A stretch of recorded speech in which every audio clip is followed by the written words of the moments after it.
is pretty freaking exciting because if you hadn't read the title of the video, I got myself something for a blaster that I have hated for a very long time. The Slingfire has not been a very good blaster to many people. Now recently it's a little bit better, but when this thing first came out, and if you do search on my channel, you can find my original old reviews, like one of the first videos I ever did on the channel, these things were trash. They were god-awful, they fired worse than a jolt. So it was a magazine-fed jolt, and I was not impressed. This was one of the first heartaches I got from Hasbro. When I bought the Slingfire, and I was expecting to be like super cool, like Call of Duty Western dude, and I got a jolt that was mag-fed, I was pretty upset.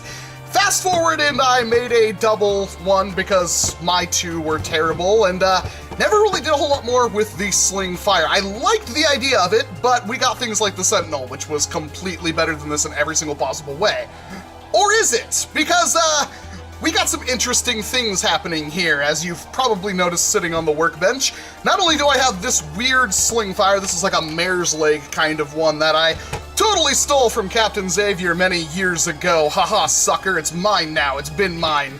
He knows it's been here, and he actually gave it to me because he's a pretty decent dude. But what if I were to tell you that I have also metal, priming rod, and gears for this thing?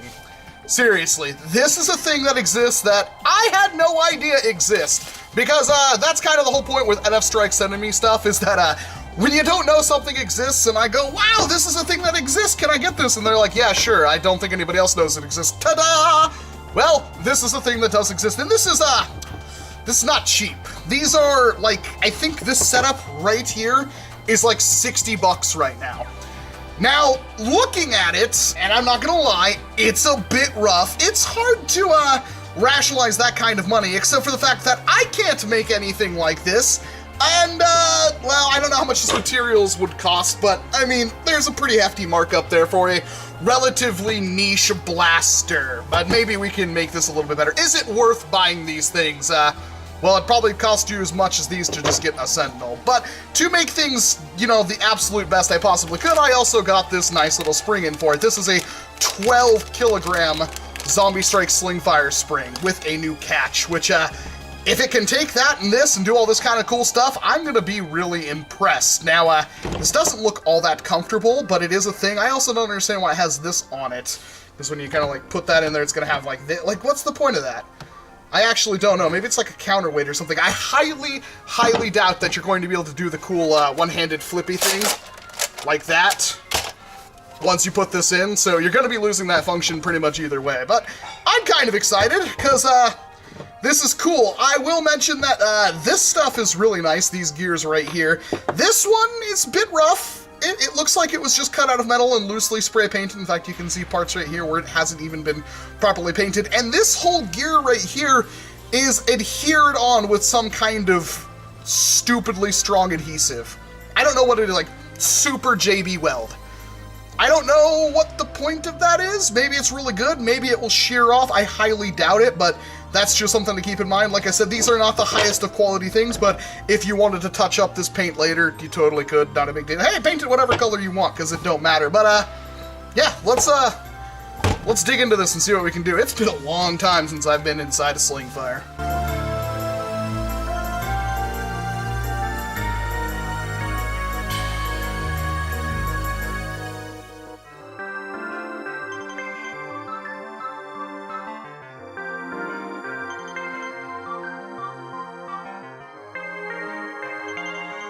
That's right, one screw to remove the stock. One of the best parts about this blaster. And there are, like, new pieces for this, too. I'm really curious to get something like that in, too. I've seen one floating around on the internet that looks super freaking sexy. I believe, Mr. Nathan got his hand on him, and wow, there's a lot of stuff in this. I kind of forgot. It has been a while, I will say, and this is just a weird blaster to get into. So it does have... This is relatively thick plastic. I think this will be fine, but this is the only other part I think that would potentially fail. Now, normally when doing an upgrade on the Slingfire here, you have to remove... There's like a clutch mechanism inside this thing right here. And And yeah, it looks like it just kind of goes in like that. There's like, you can kind of see it in there. There's like springs in there, so this thing will not kill itself. And that's kind of where everything falls apart with this blaster. Not so much today. Do I need to have any other pieces? Doesn't look like it. Looks like I literally just take this bar, this gear. I would probably want to oil these in some fashion. I'm assuming, yep, that will fit together. And, looks like I need to remove this thing completely. There we go. I'm really curious how well this is going to work. I guess we do need the pin. And we're gonna do this. Uh-oh. Uh-oh. Uh-oh.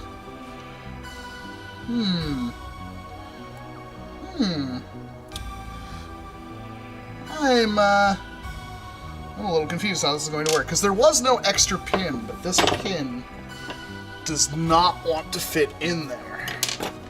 Maybe I can make it fit? I'm just going to kind of drill it out a little bit. If I have to replace the pin, I think I found one that will fit a little bit better, which is this right here, but I'll have to probably cut that down too. This is extremely frustrating. This is,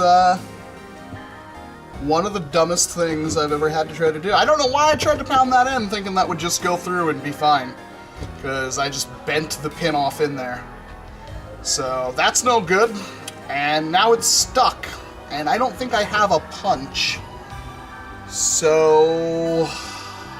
Alright, after a lot of sanding, I believe I've gotten this to work. I did have to punch out the old one. I used a different one, cut it. You might not have to do that, I'm not sure, but I would go into buying this expecting you to have to do some kind of maintenance, because, I mean, there might be a problem with them, but, is there another mechanism I'm not seeing? Why does this not work? I did manage to finally get it. Oh, well, that should be fine. This back together. I just want to make sure that I can prime it before trying to put in the new spring. What a freaking journey that was. I actually almost thought it wasn't going to work, but it does in fact work now. Okay, well, ergonomically, it's actually not that bad. It will kind of cut into my hand a little bit, though, if I let it rest against that.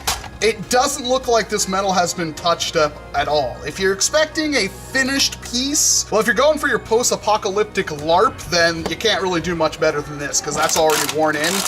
But, yeah, it could be a little bit nicer. There's plenty of room in here to put, like, wrapping or something around it, so I'm not too worried about that. So the question is, how well will it take a spring upgrade? And that's what we've got here, a 12 kilogram spring, which is a lot. This is a really tough spring, and that's usually more than what a Slingfire can take. Now keep in mind, this is still a stock bolt sled, stock plunger tube, and I don't think you can fit any kind of aftermarket plunger tube in there. You could definitely do some kind of bolt, though. That's going to be something I wish I had an extra of right now, is like another Retaliator style bolt to put in there. Yeah, that's kind of stuck in on the other side. I've never tried to do a Slingfire spring replacement or even a catch spring replacement before, and it looks like you'll have to kind of punch this black piece out or something. That's really weird and kind of aggravating, I'm not gonna lie. That's not an easy thing to do, especially with how the shell goes together. There we go. Alright, wasn't that bad. This is a slightly shorter catch spring. That's a little concerning. Well, I guess that's not that bad. That's actually not a bad design, because you just pop that one little tab out, this will come out, you put the spring on there, and it catches it right in place. Cool. Okay, that wasn't nearly as bad as I thought it was. That might be one of the more simpler, even though it looks complicated, one of the more simple catch spring and spring upgrades, because I don't even have to worry about this thing flying out on me. Alright, well, I'm going to put a couple of screws in this and see how well it goes back together. I'm a little torn on this, because I've gotten it to work, but it's not everything you would expect it to be, because there's more than just the priming mechanism being the problem with a Slingfire. For instance, I can't actually prime this thing because the bolt sled flexes. For example, if I prime this, it just snaps back. But if I prime this forward and then use my finger to push the bolt back just a little bit, now it's primed and ready to fire.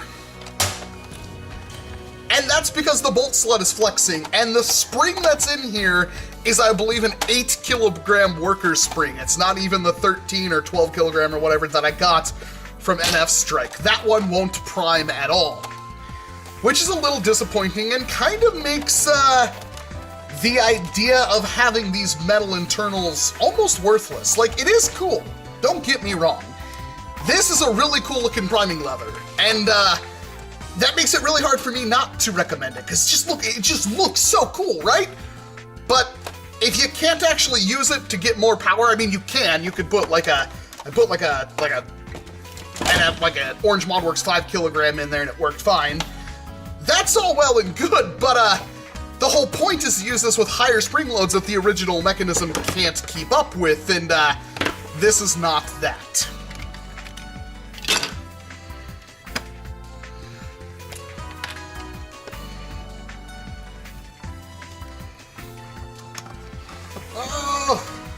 Yeah, 4 darts is fine.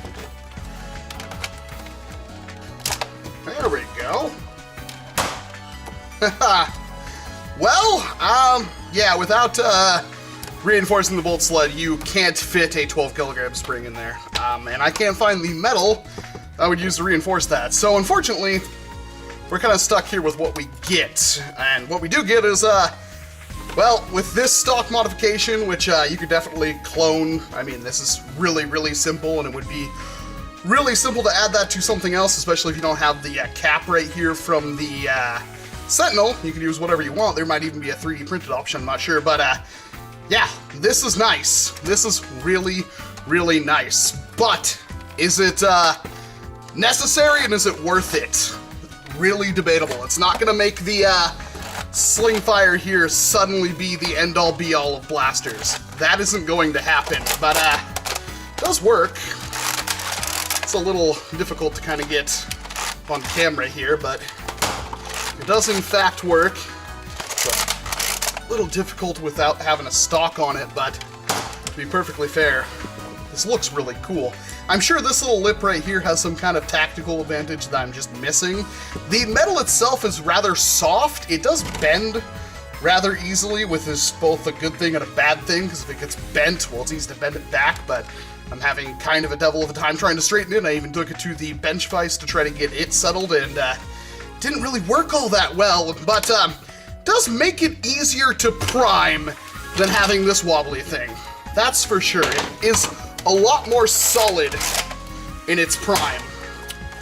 But it's not going to blow you away until you can properly give it a proper bolt, which it should be able to use any Retaliator style bolt, and a better spring, which I can't fit this spring in there. I think what I have in there right now is like a 7 kilogram worker spring. Not great, but it is more powerful, and that's what's important. But at 65 bucks, this was already going to be a pretty niche product, and well, some people are gonna have to have it. Some people are gonna pass hard on it. I like it, and as soon as I can figure out how to reinforce my bolt sled, I will. But until then, I think this looks pretty darn spiffy. And if you do think it looks pretty darn spiffy yourself, and you want something just like it, and you already had plans to have a metal kind of gearing system, everything set up, well, there is a link down in the description below where you can buy this product from NF Strike, and I thank them for bringing it to me. I'm just kind of sorry I couldn't get it to do exactly what it was meant to do, but hey, this right here, okay, who you are, this is pretty baller in my opinion. If I wanted to run this as a secondary right now, I totally could, even though it's only hitting like 85, 90 FPS, which is okay. Not great, but okay. Let me know what you think about it down in the comment section below, though. I'd love to get your feedback on it. Do you think if you are a big enough Slingfire lover that this is worth picking up, or are you just going to stick to trying to buy a Sentinel off eBay for like $80? Any other way, I'm Walcom S7. Thank you very much for watching this video, and of course, I hope to see you in an entirely different one. You gotta up, up,